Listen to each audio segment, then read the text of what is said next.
Tem um movimento muito grande de articulação diplomática para, no momento que as organizações criminosas do Brasil forem caracterizadas como terror, vir muita gente ajudar e cooperar com a Polícia Federal e os órgãos de segurança brasileira. E também atuar. Atuar, eu não acredito que a atuação será de forma física. O que seria essa questão de forma física? Invasão, explosão, colocar gente em solo brasileiro para conflito armado. Não acho que esse vai ser o caminho. O caminho vai ser utilização de inteligência. No vídeo de ontem eu expliquei para vocês que a CIA mandou informação para a Polícia Federal e a Polícia Federal foi na casa de um indivíduo que estava organizando um ataque contra o Trump, algum negócio assim. Eu nem acho que ia ser alguma coisa bem sucedida, esquece. Mas o meu ponto é como que eles sabiam? Ou seja, eles já têm muita informação do Brasil, eles já acompanham o Brasil porque o Brasil está muito próximo dos Estados Unidos, é uma área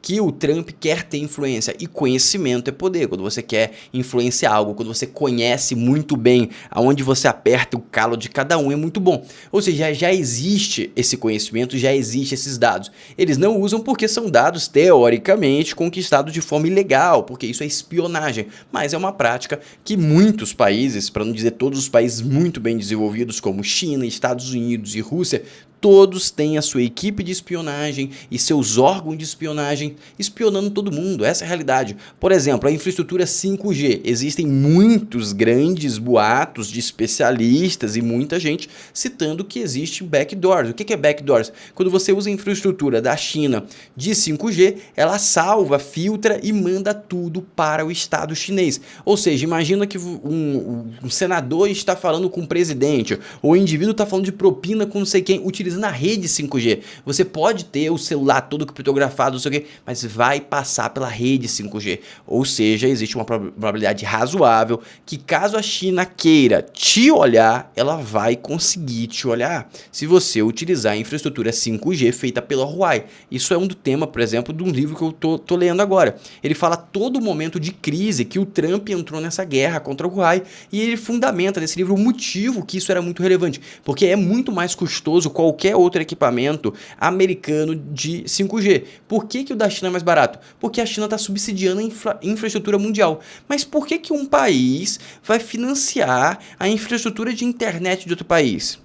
Ou seja, a conclusão é óbvia, né? Porque ele quer ter influência geopolítica. Vamos supor que vai entrar uma guerra entre a China e o Brasil. E aí eles decidem com um botãozinho desliga toda a infraestrutura de comunicação de 5G do Brasil. Ou, além disso, eles sugam todos os dados para eles durante a guerra. Eu acredito, na minha humilde ignorância sobre estratégia bélica, que eles vão ter uma superioridade muito grande. Ou seja, o que está sendo construído no consórcio entre o Trump e Israel é no momento que virarem a chave aqui no Brasil, eles atuarem com inteligência e cooperação com a Polícia Federal, com os estados, com os indivíduos interessados em liquidar e terminar com as organizações criminosas de forma muito intensa. Teve um contato do Ciro Nogueira em Israel que eu vou ler para vocês, ou seja, vamos começar agora com o pé direito, porque vem muita coisa interessante. Também temos a evolução do processo do Bolsonaro, também temos a resposta do Nicolas para o Eduardo Bolsonaro, temos Milei, que conseguiu acabar de concretizar o empréstimo de 20 bilhões de dólares com o Tesouro Americano. Também temos outras coisas bem peculiares e também a evolução da anistia.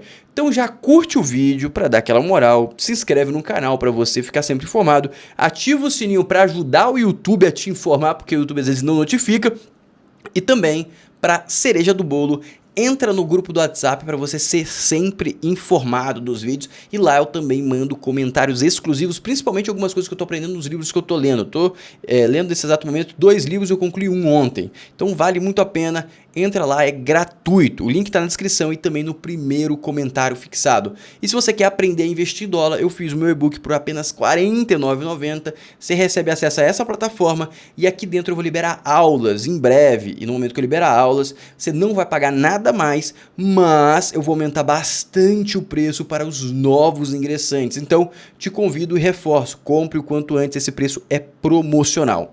Dito isso, vamos começar com o pé direito. Presta atenção nessas colocações do William Vac sobre a evolução da questão Bolsonaro. E amigos, hoje existe muito peso dentro da questão Bolsonaro, presta atenção. STF está a um passo de colocar o ex-presidente Jair Bolsonaro em prisão fechada. O STF rejeitou hoje recursos à defesa de Bolsonaro, que tem apenas mais uma etapa recursal, mas essa etapa não altera a condenação que ele levou de 27 anos de cadeia. Há dúvidas ainda no ar. Onde Bolsonaro começaria a cumprir sua pena? Se seria numa penitenciária, em casa, domiciliar, na Polícia Federal, eventualmente num quartel. Mas a dúvida que realmente pesa é sobre o que acontece com o legado político dele. Bolsonaro, ou quem tenha seu sobrenome, revelou-se incapaz de unir e coordenar o que se admite que seja... Isso aqui eu tenho que concordar. Não existe um elo de união pós-Bolsonaro. Existem muitos bons candidatos, mas não existe um líder. E isso vai custar um preço muito caro, muito caro. A maioria do espectro eleitoral no Brasil, ou seja, centro-direita, ao contrário.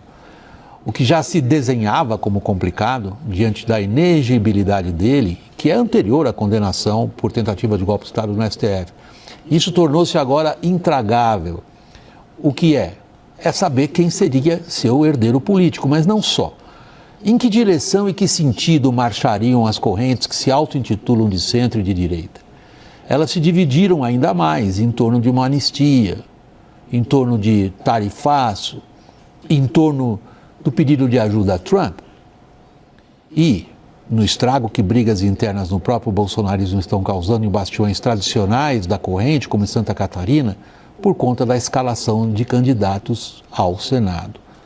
Ninguém que lida com política no Brasil coloca em dúvida o peso relativo do eleitorado bolsonarista. Mas a desunião na direita é vista hoje pelos seus principais expoentes como o maior problema em termos eleitorais. E não mais o que vai acontecer com Bolsonaro. Mas o que vai acontecer, o que está acontecendo com Bolsonaro é a causa da desunião. Se a gente tivesse o Bolsonaro como líder comunicativo e articulando tudo, a gente não teria esse problema, na minha concepção. O STF está obrigando a direita a considerar como conseguirá se unir sem Bolsonaro. O STF... Isso é uma realidade. Essa análise dele está pertinente. Está pertinente. Presta atenção agora nisso aqui, ó. Bolsonaro teria que ser levado ou ao sistema prisional ou uma carceragem da PF para então passar a cumprir a prisão domiciliar, imaginando que esse seja o cenário. É obrigatório que se passe pelo sistema prisional antes, como aconteceu com Collor e com tantos outros presos? Ou o juiz pode decretar que ele cumpra a pena dele diretamente em casa, ou seja, Bolsonaro nem precisar sair de casa para isso? Bom, nesse caso específico, ele atualmente está preso, é uma prisão de natureza preventiva, que ele cumpre em prisão domiciliar de acordo com as regras da prisão preventiva. Né? Essas regras são diferentes daquelas para o cumprimento de uma pena decorrente de uma sentença condenatória transitada em julgado. Então, o que, nesse caso, o ministro pode fazer é examinar se as condições que levaram ele a uma prisão domiciliar, sendo as mesmas para fazer com que o cumprimento da pena definitiva também ocorra em prisão domiciliar, mantenha ele lá. Mas essas questões muitas vezes são diferentes. Né? No caso específico do Bolsonaro, é uma questão de saúde, né, que precisa passar por reavaliações. Então, eventualmente, ele pode simplesmente determinar que o ex-presidente seja recolhido à administração penitenciária e lá sejam feitos esses exames. Né? Ou a defesa pode se antecipar e já trazer também ao ministro relator os exames que justificariam a permanência numa prisão domiciliar e pedir que... A grande realidade é que se seguir a Constituição, seguir o rito legal, o Bolsonaro não vai pra papuda. Isso é um fato. Alguém tem dúvida que o Bolsonaro não tá bem? É um fato. Tem um vídeo da facada dele, tem vários eventos antes da prisão que ele tinha que sair correndo pro hospital. Ou seja, não é difícil provar isso. A grande questão é se o juiz vai querer respeitar esses laudos ou não.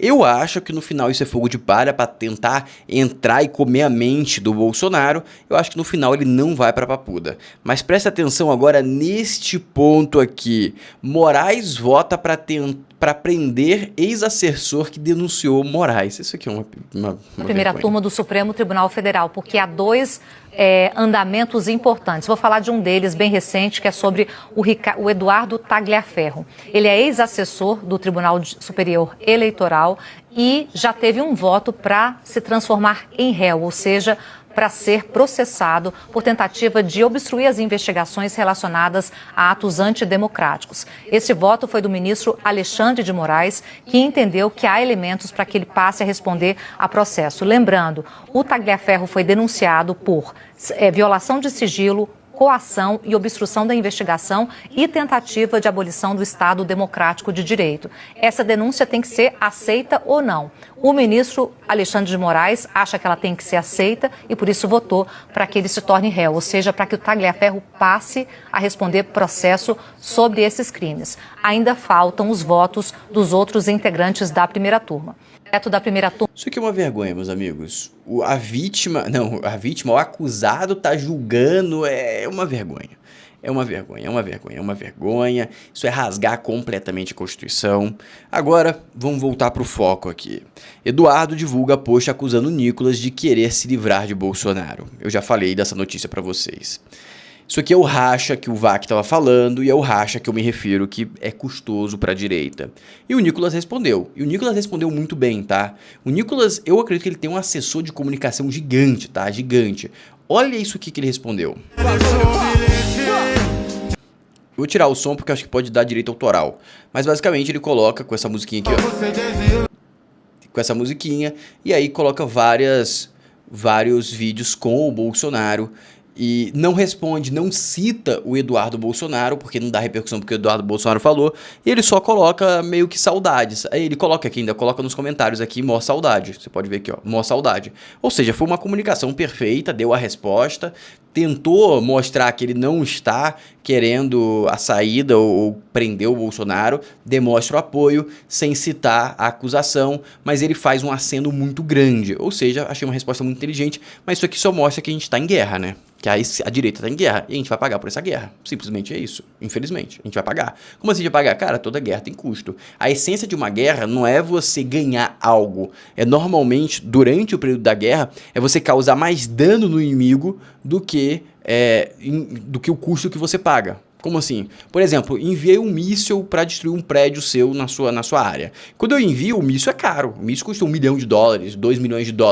E o prédio tem um custo para você. Ou seja, eu tenho que conseguir, vamos supor que o meu míssil custa $1 milhão. Eu tenho que destruir um prédio que vale muito mais que $1 milhão. Um prédio de 50 milhões. Porque o seu custo financeiro é maior do que o meu. É esse o objetivo da guerra. Mas no final você entende, a gente tá falando de direita. Todo mundo é de direita. Quando um tá atacando o outro, todo mundo tá perdendo? Capital político, influência, tá deixando de entrar em disputas que deveria evoluir e expandir a influência da direita para deteriorar internamente? Essa é a realidade. Enquanto isso, o Milei tá fazendo o trabalho dele, ó. O governo Milei prende 13 membros do grupo terror Trem de Aragua, que é da Venezuela. Ou seja, a atuação tá vindo forte. Quem que deve ter passado o episódio disso aqui? Na minha opinião, quem deve ter passado foi os Estados Unidos, a inteligência dos Estados Unidos. E o Mileizinho não tá brincando, ó. Estados Unidos, Tesouro formaliza acordo de $20 bilhões com a Argentina. Simplesmente o homem foi lá comendo pelas beiradas e tá aí, ó, pegou 20 bilhões agora em empréstimo. O Trump anunciou que ia comprar até 20 bilhões de pesos argentinos, que ajudou a estabilizar a moeda. E segundo o Trump, ele ganhou muito dinheiro porque ele comprou isso antes das eleições lá e o Milei ganhou as eleições e a cotação era que ele perderia. Ou seja, enquanto o Brasil está patinando, a gente está brigando aqui dentro, a Argentina está crescendo e vai crescer muito, tá? Vai crescer extremamente e agora que vai ser até o tema do próximo vídeo, tem um negócio da carne para sair que vai ajudar mais ainda a Argentina. E agora, amigos, preste atenção nisso aqui. Deixa eu só fazer um breve relato. Na época que eu estava na faculdade, até gostaria de saber se tem algum jovem aqui em época de entrar em faculdade ou fazendo faculdade. Hoje, você tem interesse em ir para a faculdade pública? Porque as cenas que eu vejo repercutindo nas redes sociais me dá zero vontade de ter um filho, um parente ou qualquer pessoa que eu goste de ir uma faculdade pública. Olha isso aqui, olha isso aqui. Você na competição do esquerdomacho no UFMG. amigos, acho que eu não preciso nem comentar, né? Que, tipo, isso aqui é uma competição um pouco peculiar, né? O cidadão, para se propor a fazer, participar de um negócio desse é lamentável. Isso aqui é o Brasil. Ah, quem que tá financiando isso? Quem que tá financiando isso? Quem que tá financiando? Quem que paga para esses indivíduos estudarem? Ou só o estilinho dele, de esquerdo mais? É complicadíssimo. Essas são as discussões que estão no Brasil. Essa é a realidade.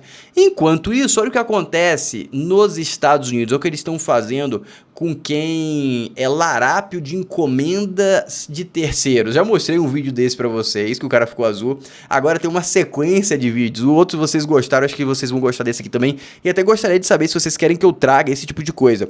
Lá nos Estados Unidos é uma prática comum, com aspas, é um crime comum. Simplesmente você tem uma encomenda que fica na porta da tua casa, aí passa uma senhora com uma índole distorcida, com uma flexibilidade moral, com um parentesco com um político brasileiro, e simplesmente ela faz isso aqui. E aí eles criaram o karma. Presta atenção. Virou Smurf. Acho muito bom isso, perdoa.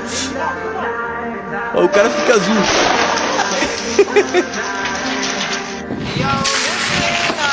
Não, é muito bom isso, que eu esqueci de tirar a música, vai dar direito autoral. Ó, o cara fica indignado, e suja o carro dele. E fica claro que o cara é um pilantra, sabe? Porque por aí ele vai passar e falar, tava roubando. Ó, essa aqui, ó. Tum! E é um povo que não tá mal alimentado, não. Essa mulher aqui, ó, se pegasse a comida que essa mulher consome e dividisse, ia alimentar uma galera da África, tá? Essa mulher aqui não tá mal nutrida, não. Não é a pessoa que tá passando fome. Você percebe que é uma galera que não tá passando fome. Esse cara aqui talvez... Não tá passando fome também. Esse aqui é amarelo.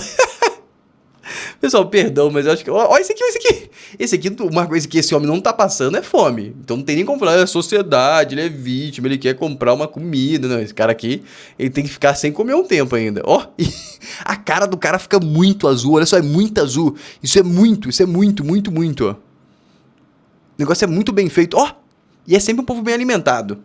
Mas é isso, pessoal. Eu acho que é uma prática boa para começar no Brasil. Mas acho que o Brasil não tem esse problema. Por quê? Porque a gente já não confia nunca que ninguém deixaria comer na porta de casa, né?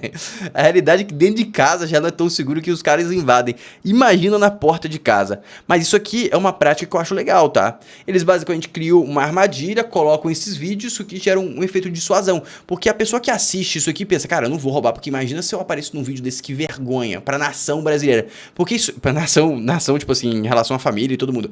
Porque isso aqui não são pessoas criminosas literais, é uma pessoa oportunista, é um malandro, sabe? O famoso malandro. Mas causa um dano na sociedade e agora virou conteúdo.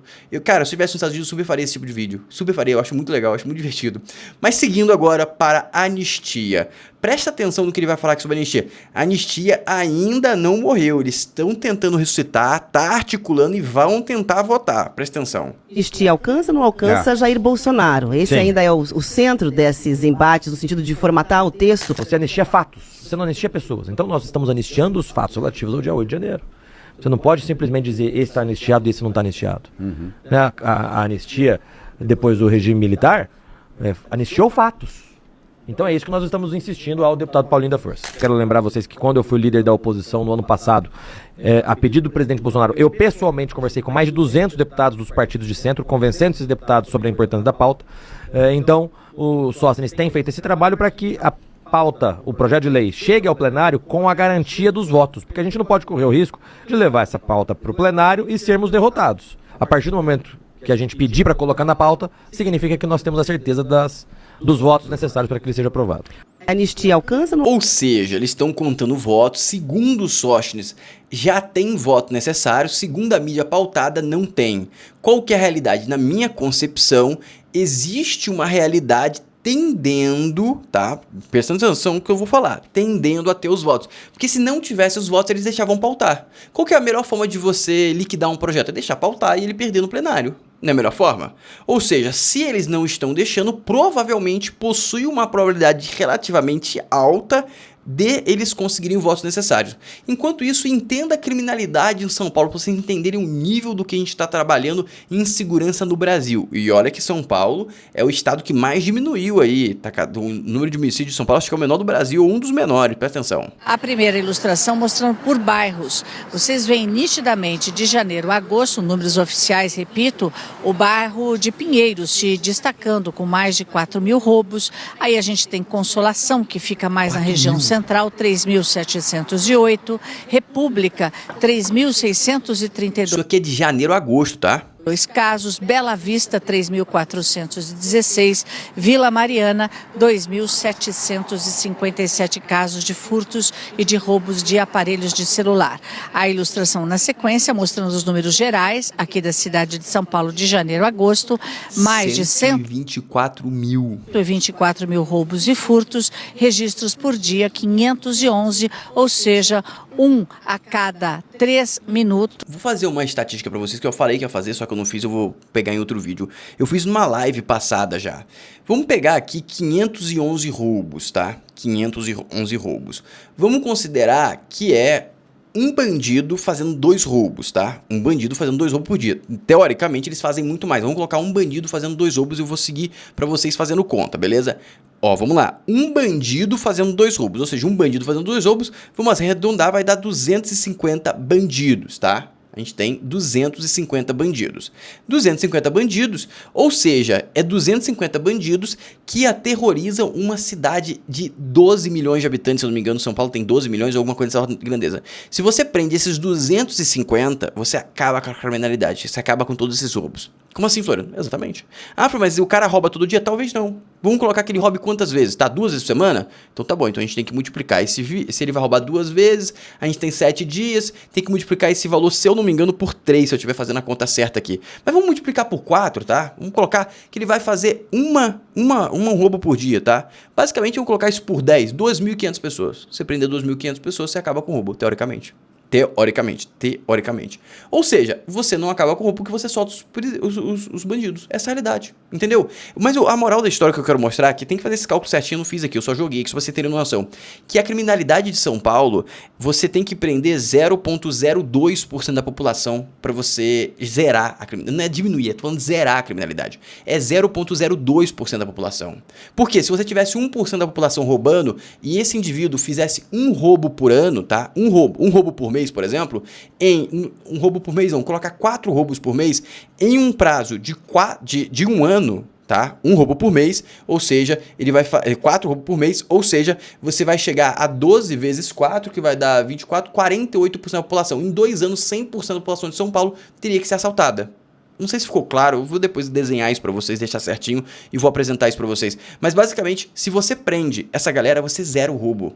O que faz esse tipo de crime, principalmente roubo de celular, existir é a falta de punição. Simplesmente é isso, é a falta de punição. E a matemática mostra isso. Mas vamos dar sequência e o combate está vindo forte. Ó. Integrante do PCC, Tubarão é liquidado em confronto com a polícia. Ou seja, amigos, depois daquela mega operação, ficou claro que o jogo é colocar os indivíduos para arrasta para cima que tem popularidade. E o policial também ficou mais respaldado, porque tem popularidade. E aí, cada vez a gente vai ver mais eventos como esse, tá? Apontado como o contador do primeiro comando da capital, PCC, o Robson Sampaio, conhecido como Tubarão, faleceu em confronto com agente da polícia na tarde de sexta-feira. Segundo a corporação, ele foi baleado e foi liquidado na rua Palac durante confronto. Ou seja, meus queridos, o cara não quis ir por bem, foi por mal. Agora vamos para a articulação que o Ciro Nogueira está realizando. Ciro Nogueira discute com Herzog e Netanyahu o projeto que classifica a facção como grupo do terror. Senador cumpre a agenda em Israel e fala em cooperação entre países no combate ao crime organizado. O senador Ciro Nogueira se reuniu com o presidente de Israel Isaac Herzog e o primeiro-ministro Benjamin Netanyahu. O parlamentar cumpre a agenda oficial em Jerusalém até sábado. Durante o encontro, o senador abordou a segurança pública e o combate de facções criminosas, destacando o debate em andamento no Congresso brasileiro sobre a possibilidade de classificar a facção como organização do terror. Fiquei muito feliz de ter sido recebido tanto pelo presidente quanto pelo primeiro-ministro. Acho que os dois países podem cooperar em diversas áreas, especificamente no enfrentamento de crime organizado, afirmou Nogueira. Na teoria, eles entrariam de forma mais afinca se você entra na questão do terror, porque o Mossad, que é a inteligência israelita, sem dúvida é a instituição mais preparada do mundo, presta atenção, do mundo, para lidar com grupo de terror. Eles que fizeram o ataque, aquele lá do Hezbollah que explodiu pagers, eles que conseguiram liquidar praticamente, só tem um sinal de existência, o Hamas, eles conseguiram desarticular também os Houthis, você não lembra, mas não tá tendo mais ataque de Houthis, eles conseguiram preparar todo o ataque, toda a estratégia do ataque do Irã foi feito pelo Mossad, foi feito por Israel. Os Estados Unidos só soltou a bombinha, que era a única bomba que resolvia a situação, ou seja, são uma galera muito bem preparada. Se eles vierem ajudar o Brasil, com certeza a gente vai ter muito, mas muito benefício positivo. Ou seja, se você ainda não está no grupo do WhatsApp, entre para você ficar sempre informado e também adquira o meu e-book se você quer aprender a investir em dólar do zero. E não deixe de investir em dólar, o dólar caiu, ou seja, aproveite, não deixe o dólar subir para você ficar com medo e adquirir. E eu vou mandar um áudio explicando essas minas contas do crime, tá? Lá eu vou mandar uns desenhos, tudo no grupo do WhatsApp para todo mundo ficar ciente, que aqui eu acho que eu me embananei um pouco, não ficou tão claro, mas eu vou explicar para vocês matematicamente qual que é a minha afirmativa e por que prendendo muita pouca gente você gera uma segurança de 100% em assaltos. Tô falando em assalto de pequena escala, roubo de celular, que é o que causa insegurança e atrapalha a vida do cidadão. É o que impede de você sair da tua casa e ir na tua esquina à noite, por esse tipo de assalto. Você não tá com medo de ser abatido, entendeu? E esse é outro crime que aí tem mais complexidade, porque aí é viabilizado pelo tráfico e tudo mais. Dito isso, curta o vídeo, se inscreve no canal, ativa o sininho e até o próximo vídeo.